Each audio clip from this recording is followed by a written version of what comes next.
So there is a new video, guys, and I'm curious. I waited a couple of days for respect because I didn't want to steal views. But RobWords just posted, and he posted a video. Almost no names are English. Oh, I know. The most common English name in the United Kingdom right now is Mohammed. I doubt that that's what he's talking about, though, because if he did, he would be arrested. So I'm sure he's not going to mention that. But I am interested to see what he's talking about. Edward, I see. So he's going for which names have a Germanic background and what names actually come from either like a Romance perspective through Latin and Greek. Greek not being Romance, but I'm just adding it. Or like Sarah is clearly like a Hebrew name. I think it means princess. Very knowledgeable guy. Did you know there are only about a dozen truly English names? If your name is on this list, it's one of them. What do I mean by truly English? Well, you'll see. All the rest of them had to find their way into our language somehow, and at some point they meant something literal in a language other than our own. So let's dig into them in another RobWords. You know, if he's gonna mention the names and I know the meaning, I'm gonna say it and pause it and then see, and we'll correct. We'll see if it's true. I mean, even his name, Robert, Roberto. Like, of course, you can see the origins. Names are weird, aren't they? They don't feel like words because unless you called something like Hope or Hunter, they don't mean anything, do they? Not in English, anyway. They're just collections of syllables we use to differentiate one human being from the next. Yep. But those syllables are not random, as is going to become apparent. Very good choice of topic, by the way. So what was I getting at when I was talking about truly English names? Yeah. Well, what I meant is that these names have been used in England for as long as England has existed. What's my favorite? Let's see. Wilfred is pretty cool. I like Alfred. Edwin, probably my favorite. Edmund, cool. Edith is a name. Edith. They are Anglo-Saxon names that have survived a millennium and a half of history and upheaval. I am very surprised that he actually is using Anglo-Saxon due to the insane push that has been happening in the United Kingdom recently to basically make the word Anglo-Saxon unspeakable like Voldemort. And remain in use today. And what's more, unlike the vast majority of the names we're going to cover, they can be traced back to English words, specifically Old English, the admittedly barely recognisable early form of our language. When the Anglo-Saxons named someone, they often did what we do now when we call someone something like Grace or Faith or Ernest. They named them out of the virtues that they hoped they would possess. Love it. For example, the name Ethel started out as the Old English Athela, meaning noble. The name Athelstan, Hey, it's a noble one. Yeah, Athelstan. Sounds so cool. spelt in Old English like this, meant noble stone, i.e. classy and rock steady. There's also an Stan, stone, stein. Cool. Athel hiding in Audrey. It is a Latinized form of the rather kick-ass Anglo-Saxon name Athelthrith, meaning noble strength. Love Pretty it. cool. And while we're on names we actually use, Edward is from the Old English for prosperity guardian. The ward is the same as our modern word, ward or ward. Oh, I love that. I did not know. This is so cool. One thing, though, when he pronounces what in Anglo-Saxon appears like a cut D, he's pronouncing it like an unvoiced interdental th, like in think. Shouldn't it be like the in mother, or am I wrong? And he is right, more likely, I imagine, because I'm not versed in old English or Anglo-Saxon. If you know, however, let me know. And the ed means wealth or prosperity. Someone who was rich or later just happy used to be described as Edie, which comes from that same source. Wow. And that ed also shows up in Edmund, Edwin, Edgar, and Edith, all left over by the Anglo-Saxons. And if you're a Ted, Ed, or Eddie, you now know where your name comes from too. That's cool. Alfie is a very popular name right now. It's a pet form of Alfred, which is also having a bit of a moment itself. That's some serious Anglo-Saxon. Oh, yeah. Ever heard of Alfred the Great? Well, the Alf in his name is, I think surprisingly, an early form of our word elf. And the red is related to our word read, which originally meant advise. So when we read a book, it's kind of advising us. We are taking in its knowledge. So wait, elven advisor?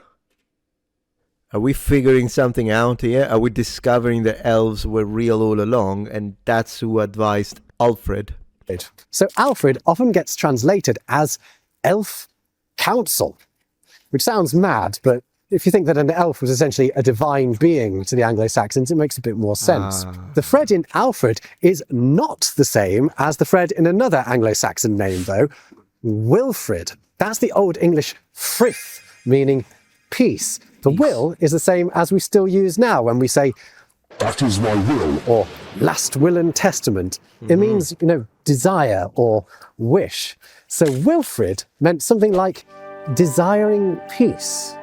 Nice. Meanwhile, Winifred means friend of peace or peace comrade. The Win is the same as we saw in Edwin.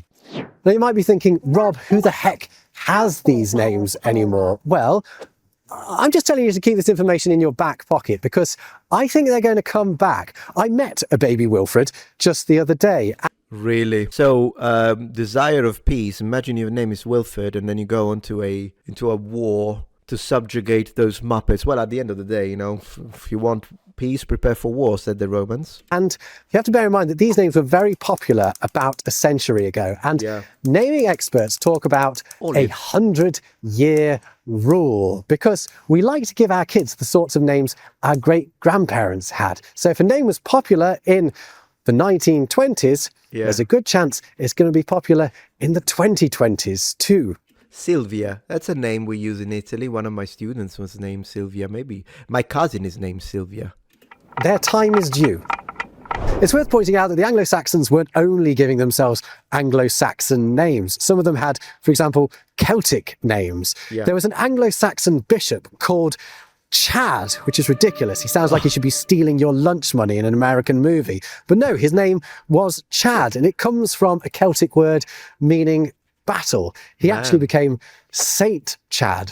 Wow, a battle bishop, guys. It makes me think of Kingdom Under Fire for the original Xbox. So, talk about Mega Chad. Is that what people say? Giga Chad? Mega Chad. I can't remember the order of magnitude. The Anglo-Saxons' time in charge ends with the death of King Harold, who had a Viking name. In the 9th century, the Norsemen, the Danes as they used to call them, took control of a large chunk of England, and as a result, a lot of names from Old Norse slipped into English as well. Eric. And some genetic material. Another name that comes from the Scandinavians. The silly thing about me making this video is that I'm actually very bad with names. Can we guess the sponsor? A New Year's resolution to try harder, but that went out of the window the other day when I called my friend Aaron Anthony. I've known him for years, but he just looks more like an Anthony. One New Year's resolution I have kept is to ask for more help this year. That's why this video is being edited by my pal Martin. Give us a wave, Martin. It's small changes like realizing that you need support that can make all the difference and help you grow. Whenever I've invited someone in to help share some of the load, not just with making videos, it's always been accompanied by just a huge sense of relief. And that includes when I just needed someone to talk to, and a friend has been there to remind me that I don't have to face my problems alone. Another way you can make such a I don't have to face the problems alone. Therapy. Ooh, that's gonna... Yeah, I thought brilliant. Maybe no. It's Raid Shadow Legends. No, it's BetterHelp. I'm surprised that that people still accept BetterHelp. I never would. I think BetterHelp is pretty bad, in fact. Now, I think they're kind of shady, but I'll still, out of respect for him, I won't skip the sponsorship, because maybe there are people that disagree with me and think BetterHelp is awesome, and then they'll use his code, and that's good for him, so fine. Positive change is through therapy. It's not a quick fix, but a steady habit that helps you understand yourself better and build lasting support for your well-being. That's why this video is a paid partnership with BetterHelp, who provide a simple starting point for therapy. Its questionnaire can match you with a credentialed therapist in a couple of days based on your preferences, the therapist's clinical experience, and BetterHelp's own decade of matching expertise. And if the fit isn't right, you can change therapist at any time for no extra cost. If you want to join the over 6 million people who've got help from BetterHelp, click the link in the description of this video or go to betterhelp.com/RobWords. Okay, betterhelp.com/RobWords. And get 10% off your first month of therapy. Why not give it a go? Harold's loss and death at the Battle of Hastings is the next key historical point in the development of our names, because he loses out in that battle to William the Conqueror, who is foreign. He's from Normandy, just across the English Channel, and he speaks a variety of French.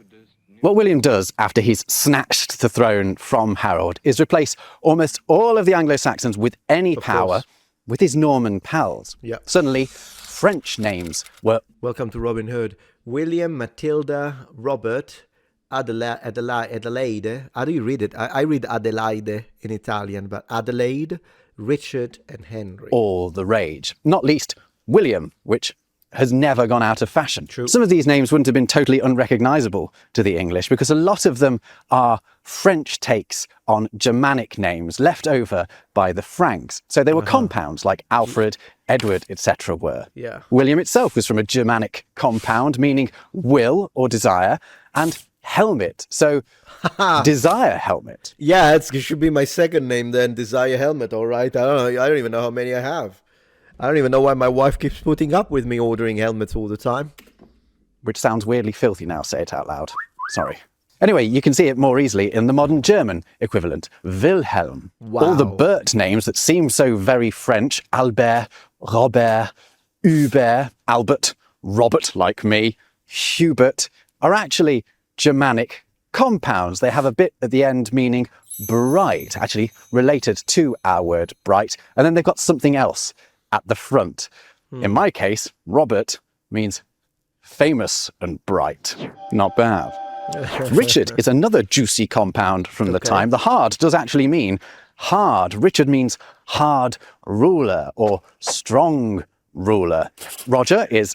Isn't that interesting when you see it? And that's in fact something that sometimes it takes some time to figure it out when you pick up English as a second language. It took me some time. And some people never notice this, but English natives, and that includes Americans, Australians, anyone who is a native, an Anglophone speaker natively, is that when you look up words such as Richard, Oxford, cupboard, there is like the nucleus, the vowel nucleus is simplified when you basically take two words and make them into a compound. And natives do it automatically, don't even notice that they're doing it. But from a non-native perspective, one thing you will notice that we tend to have an accent when we try to speak English and don't know this, is that we will say, for cupboard, we'll say cupboard. We'll read them as separate because, if you think about it, independently, cup, board, cupboard. Instead, it's cupboard. Or if you look at even something like Oxford, right? Oxford, Oxford, rather than Oxford, which no one says in the native space. It's the same for all the ones that end with like John, son, but Johnson. It's like there is a simplification of the vowel core, which is a characteristic of a more native-like accent. And there are people who never notice it. It took me some time. So I think what happened is that I started, like when I was mispronouncing stuff, of course, just reading it as it's written. Like I know these words, I know they sound. When you put them together, I still pronounce it the same way. And there are situations when this is insane, by the way, in English, like Worcestershire. Really? Why did you even need all of those other letters in there if you're going to say Worcester? But here we are. Now you know how to say Worcestershire sauce. You're welcome. Let's go. Yep. Another one, once meaning famous spear. And Oliver is thought to be a French adaptation of the Middle Low German Alfihar, meaning elf army. There's that elf again, which means I don't think it's going to be that elf, mate. I think it's going to be more like Legolas. Oliver doesn't actually have anything to do with olives at all, although it is likely that the Old French for olive tree, olivier, influenced its new spelling. During the centuries where England is being ruled in French, we get a flood of these Frenchified names, which all but replace the Anglo-Saxon ones. It's why we have so few of those now. I thought it was going to say it's why nobody likes the French. I thought it was going to say that. Instead, we have Germanic-tinged French names like Henry, Hugh, Leonard, Ralph, Raymond, Walter, Matilda, and Adelaide. I hope he tells us about Raymond, because that's the name of my wife's grandfather. He came to visit yesterday from Alabama, and I cooked a killer ragu sauce. Man, the man and his wife, both, kind of elderly, They were amazed. They were amazed. I did the whole thing, guys. I did the whole thing. I started from scratch. Olive oil, abundant. Olive oil, onion, carrots, and celery. What we call the Trinity in Italian. So we do that. You do the little simmering.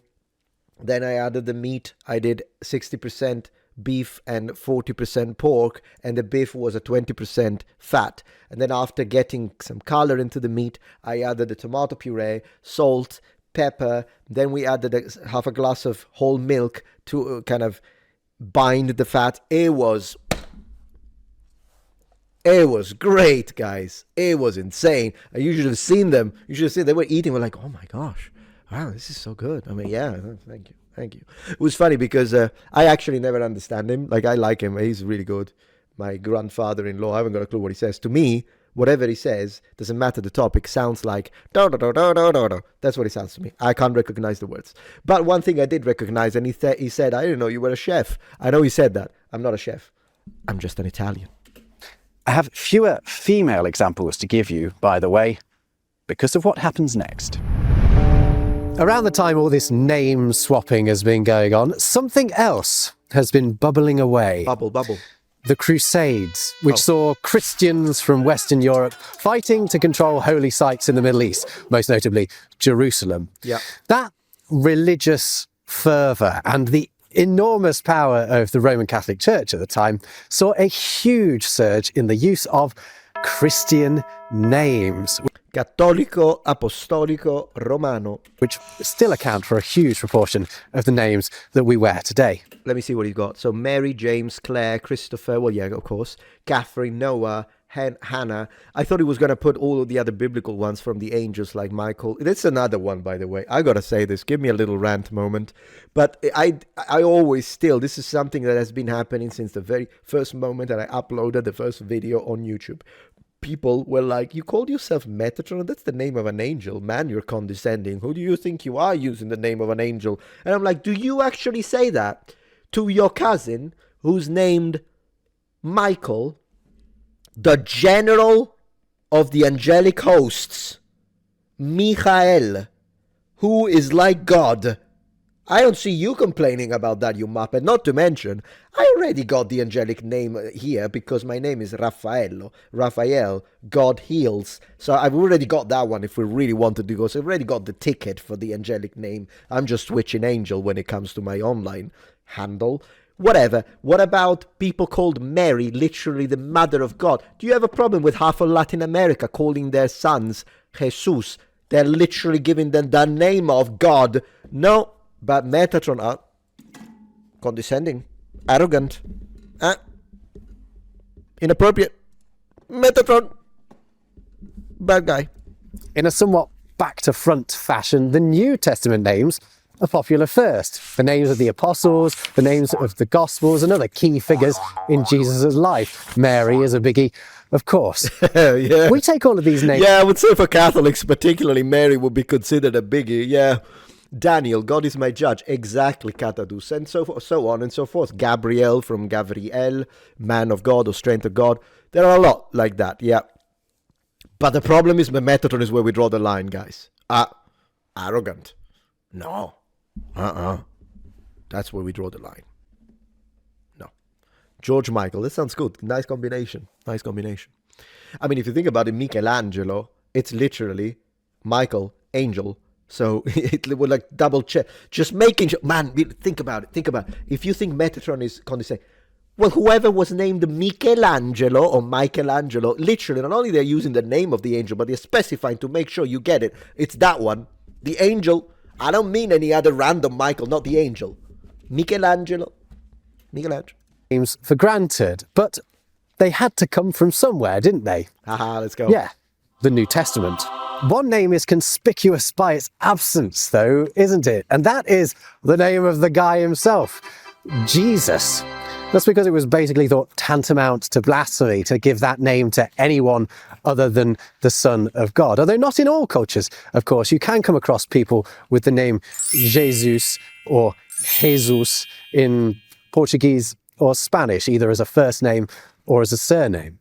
Anyway, as well as... And one more thing I would like to underline is that while that is true, what he's saying, because of course he knows his stuff, But believe it or not, if you have called your son, or you know someone, if you know someone whose name is Joshua, it's the same name in the Bible.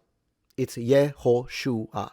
That's the name of Jesus in the Bible, Yehoshua, which then probably between friends would have been Yeshu, or Yeshua, Yeshu, but it's Yehoshua.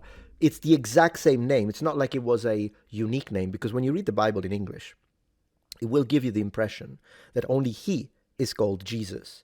And everyone else says just the name is not a thing. Reality is it was a very common name because they were expecting the Messiah. So a lot of people were named Yehoshua. It's just that he was for obvious reasons, the prominent, the one that we remember. But in the same Bible, there is another Yehoshua, Joshua. It's the same name. You have a brother. Well, there you go. You can tell your brother he has the same name as Jesus, because in the original Hebrew is the same name. But in English, to make sure you wouldn't get confused, they are translated, or we could say, in fact, transliterated differently. Same name. Same name.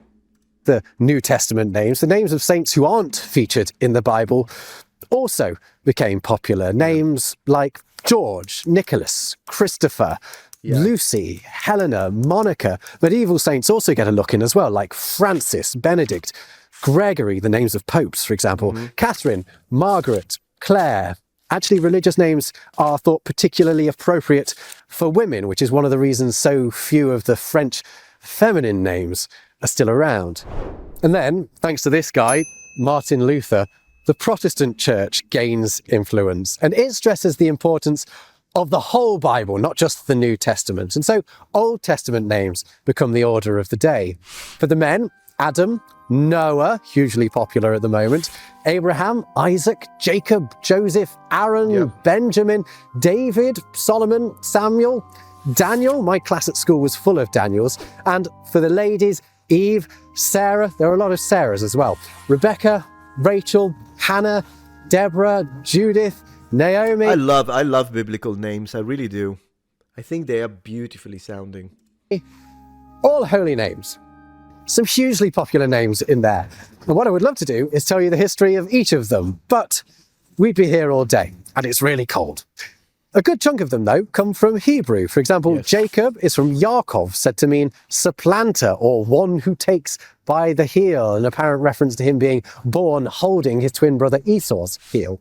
John is from Hebrew Yochanan, said to mean God is gracious, and Mary is from Miriam, which some claim meant rebellion, although no one seems to be certain. Never heard of that. Miriam sounds beautiful. I love it. I think it sounds better than Mary in English, or Maria in Italian, and of course Spanish.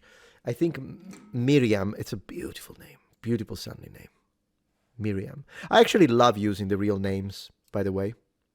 To think that, because I always imagine Jesus' mother as Mary, but she was Miriam. Miriam.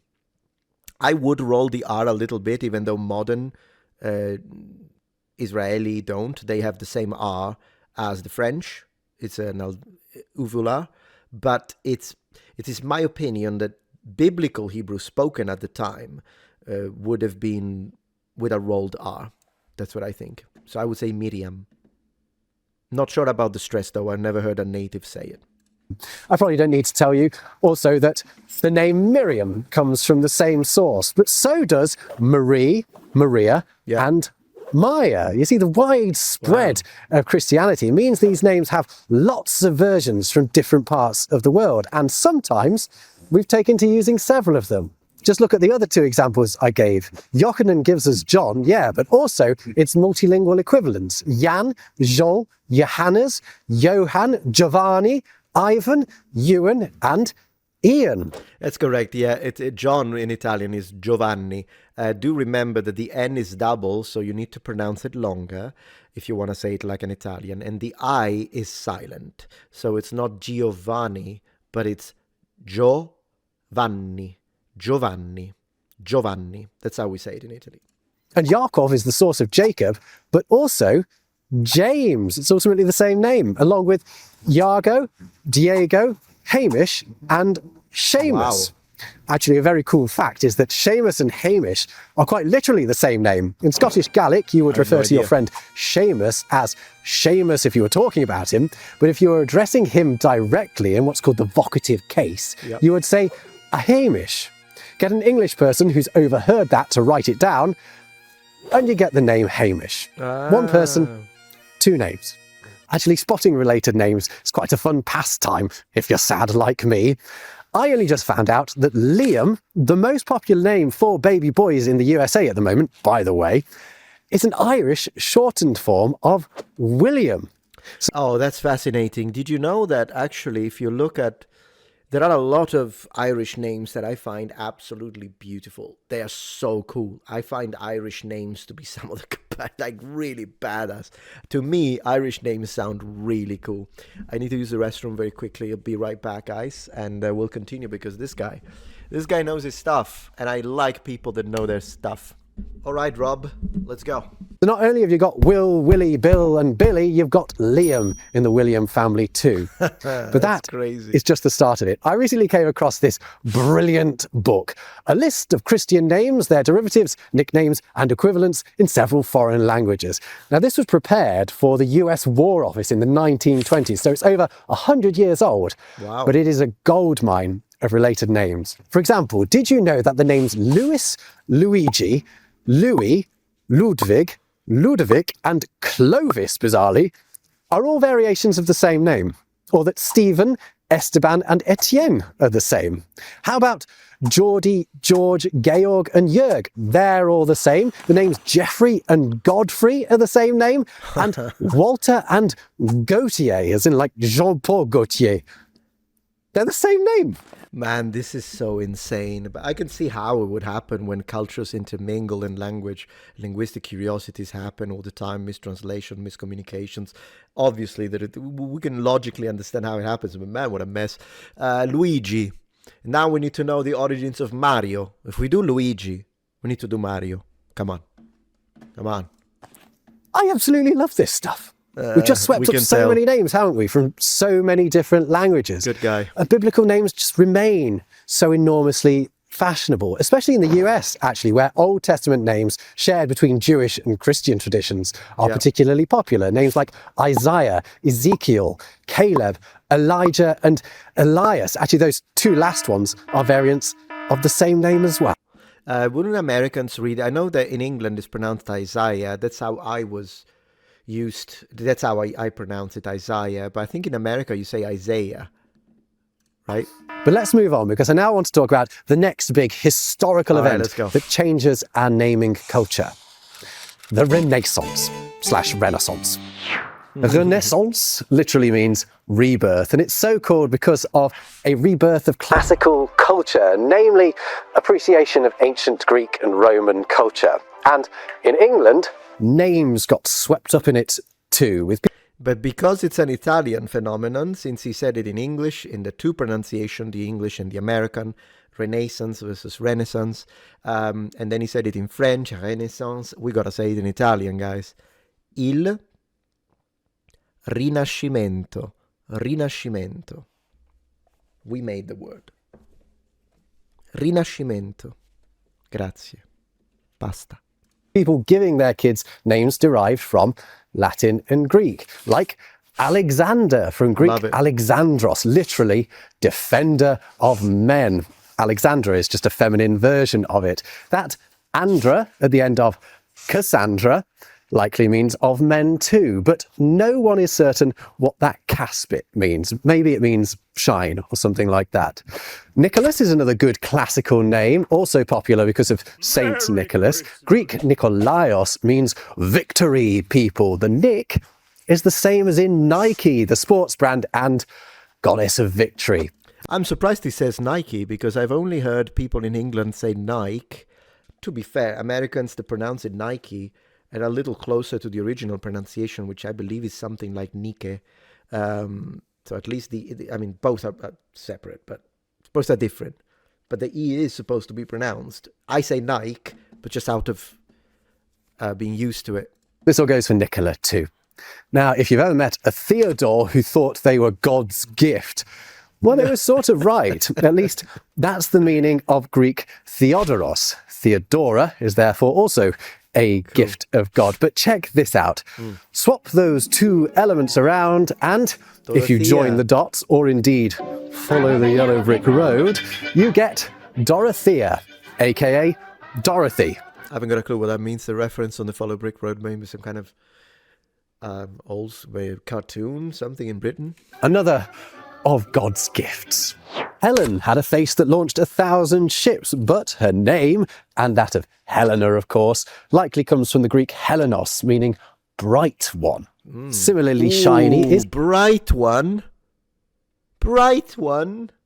Man, that makes the recent swapping that they did with the Christopher Nolan stuff even funnier. Bright one. Ooh, now that I know this, I'm so going to make a video about that. Phoebe, the titaness associated with the moon. Her name is from the Greek Phoebos, also meaning bright. Her granddaughter is Artemis, goddess of the moon, whose Roman equivalent was Diana. Yeah. That has an ancient root meaning, guess what? Shine. Diana, yeah. The same Proto-Indo-European root also gives us words like divine, Deus, Zeus, and Jove. Julius Caesar claimed, and then in modern Greek, Dias. His name meant descended from Jove, Jove as in Jupiter, although that might just have been some megalomaniac myth-making. And propaganda, probably propaganda. Julius Caesar. Now there's a word for names that invoke gods. They're called theophoric. And another of those is Marcus. It means of Mars, Mars being the Roman god of war. And there's another of Mars name, Martin, which means the same as Martian. So all Marcuses and Martins are Martians. Fact. Gods aren't the only Roman representatives in our names. We've also got names that refer specifically to Roman virtues, or rather Latin words for those virtues. Victor is, of course, the Latin word for conqueror, whence victory and the name Victoria. Felix and Felicity are from the Latin for happiness. I actually met a Felicity. She was a colleague of mine from England. I think she was from... Where the heck was she from? Nottingham. She was from Nottingham. Felicity from Nottingham. Serena is the Latin for tranquil, from which we get the word serenity, and Justin and Justine / Justina are from Justinus, Latin for fair, or rather just. I believe it's Justinus. Maybe let me double check the phonemic vowel length of that word, because I don't want to misinform. Online Latin dictionary. I could be wrong. I was right. No, man, I'm on point. I'm on point with my Latin, guys. Justinus. The E is long according to phonemic vowel length in classical Latin. Justinus rather than Justinus. Justinus. If you want to say it like a Roman. It's okay, by the way. He's not teaching Latin. It just for you, so you know how to say it. And just one more point here. Someone who caught the Renaissance classical naming bug was a certain William Shakespeare, who used plenty of them in his plays. Indeed, some of these hadn't appeared in an English context before Shakey came along. He was a great importer of... You sure it's a he? Considering some sections that I've reacted today, are we sure? Names. Names that appear first in his works include Jessica, Cordelia, Miranda, and Olivia. Olivia was a popular name elsewhere, of course. It just means olive. But do you remember when I said this earlier? Oliver doesn't actually have anything to do with olives at all. Meaning the names Oliver and Olivia aren't related. One means elf army and the other means fruit that looks like a grape but couldn't taste any less like one. Well, I want to give it to then Oliver wins, because Oliver wins. Oliver with elf army. Isn't that mad? It is. One more from Shakespeare. He's often credited with inventing the name Imogen, but the story goes that he only did so because he misread another name, Inogen. That was debated, but it's worth a mention. So I've covered the vast majority of what we might consider to be English language names, but of course we encounter people with many more names than those day to day. That's partly because of the way people have been able to move around the planet over the past couple of centuries or more, and also more creative naming cultures. But I think I've shown that your name almost certainly isn't English. Yeah. It might be French, Frankish, Latin, Greek, Celtic, or Hebrew. But unless it's Edward or Ethel, Or Martian. it probably ain't English. Why not share this video with an Oliver, Alexander, Olivia, or Cassandra? And I'll see you in whatever you choose to watch next. Very cool.